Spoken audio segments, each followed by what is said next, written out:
आपके ख्याल में नेगोशिएशन फेलियर की सबसे बड़ी वजह क्या है? हाँ, शाबाश। इसका एक लफ्ज, हाँ, स्टिफनेस, इसका एक अच्छा सा लफ्ज बताएं। और कोई एक लफ्ज और अच्छा सा बताएं, वो बताएं जो मेरे दिल में है। ईगो। ईगो। तो मेरे जाती ख्याल के अंदर लीडर की कोई ईगो नहीं होती, लीडर की बेइज्जती नहीं होती, बेइज्जती होती नहीं उसकी। क्योंकि आपको पता है बेइज्जती होती क्या है? नहीं, बेइज्जती जरा तो उसको समझिएगा जरा प्लीज, नाजुक बात है। ईगो, मेरी देखें, ईगो की 1000 डेफिनेशंस और होंगी। I know since we are recording it this message may go all over the world, तो हो सकता है बहुत सारे लोग ईगो की नई डेफिनेशंस बताएं जो मेरी अंडरस्टैंडिंग है। उस एक पर्सपेक्टिव के अंदर ईगो का मतलब यह है considering yourself what you are not and then trying your hard to protect that thing. अस्सी जट उन्ने हैं, अस्सी जट उन्ने हैं भाईजान, असी साडा यह अकीदा है। मैं head of the department of surgery हूं। Are you head of department of surgery? अगर अभी आपका एक्सीडेंट हो जाए, अल्लाह नाम, किसी का एक्सीडेंट हो जाए और उसको हेड इंजरी हो के और वो वेंट के ऊपर पड़ा हो, किधर गया head of department of surgery भाईजान?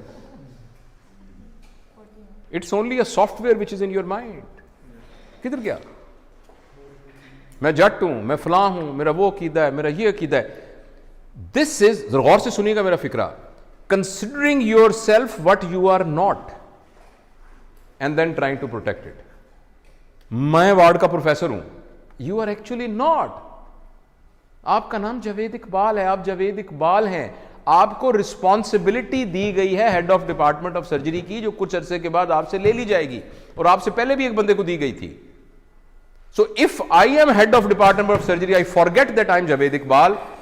अगर मेरे हेड ऑफ डिपार्टमेंट सर्जरी के ऊपर कोई हट लगा, जरा सा भी दब्बा आया, यानी यह कि मैं कमरे में आया था, उठ के खड़ा नहीं हुआ, ऐसी की तैसी इनकी जरूरत क्या हुई खड़े। इसका नाम ईगो होता है। Ego is protecting your understanding about yourself which you are not. इसका नाम बेइज्जती होता है। थोड़ी देर के लिए आपको पता लग जाए कि मैं हूं क्या, थोड़ी देर के लिए आपको पता लग जाए कि मैं हूं क्या, आपकी सारी ईगो खत्म हो जाएगी।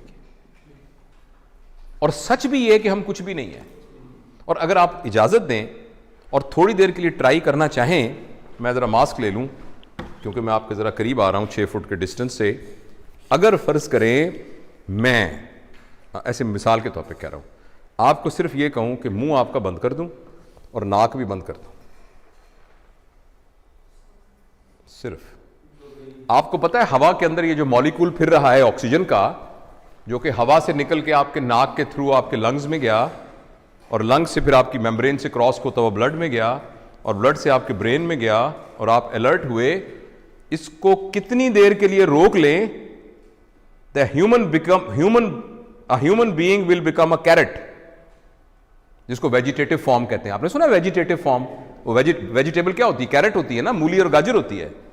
तो एक इंसान को मूली और गाजर बनने में आपको हैरानी होगी 4 मिनट का फासला है। उस 4 मिनट की रस्सी के ऊपर आप कह रहे हैं मैं बड़ी शाय भाई, मैं बड़ा बदमाश है इलाके का, मेरी भी कोई इज्जत है, मेरी भी कोई ताकत है। क्या इज्जत है आपकी? हैसियत क्या है? वही बात समझ रहे हैं आप?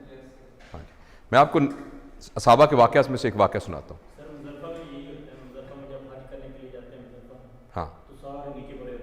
सारे नीचे पड़े थे। अल्लाह ने तरबियत का एक निज़ाम बनाया हुआ है।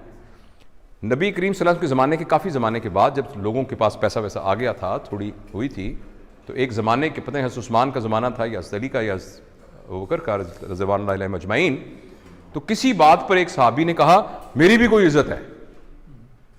तो एक सीनियर सहाबी पड़े थे, उन्होंने उनकी दाढ़ी पकड़ ली था। कहने लगे तुमने क्या कहा? ये क्या कहा तुमने सुना नहीं? इज़्ज़त तो अल्लाह और अल्लाह के नबी की है, तुमने कैसे कह दिया? एक तुमने उसके हाथ काटन कांप रहे, वो तरबियत याफ्ता लोग थे, वो टांगे कांपनी शुरू हुई। उसने कहा मुझे माफ करें, ये कैसे मेरे दिल में क्या आ गया? और हम कह रहे हैं मेरी बेइज्जती हो गई क्योंकि मैं वार्ड का असिस्टेंट प्रोफेसर हूं। राइट? जो ट्रू लीडर होता है ना, ट्रू लीडर, वो अपने आप को फॉल्स आइडेंटिफिकेशन से बचा के रखता है।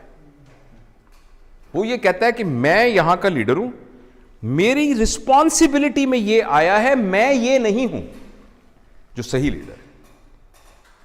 तो उसके अंदर ईगो नहीं होती। जब ईगो नहीं होती तो बेइज्जती नहीं होती। तो मैं अगर कोई भी उठ के खड़ा नहीं हो रहा, मैं तो अपने आप को समझ नहीं रहा इस काबिल के मेरे लिए कोई खड़ा हो, तो मैं तो महसूस भी नहीं करूंगा इस बात को, अगर मैं ये समझ रहा हूं। और अगर मैं ये समझ रहा हूं कि नहीं मेरी एक हैसियत थी, उठ के क्यों लोग खड़े हुए, तो मेरी बड़ी बेइज्जती हो जाएगी। और इस बात पर कि आप उठ के खड़े नहीं हुए, हो सकता है मैं नहीं वर्कशॉप लेता, कहते बैच ही बड़ा अजीब है जी, उठ के खड़ा ही नहीं हुआ ऐसा। ये डिपेंड